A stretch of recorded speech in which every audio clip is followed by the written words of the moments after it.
Hey guys, Greg here at Deer Park Diesel. So we're excited about this video project we've been working on. We'd love for you to subscribe to the channel so you can follow along.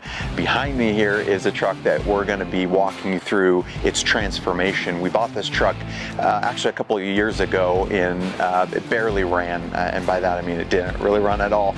And at the time we didn't really know what we were going to do with it, but we knew the bones were good. It's a 2005 Dodge Ram 2500 4-door long box.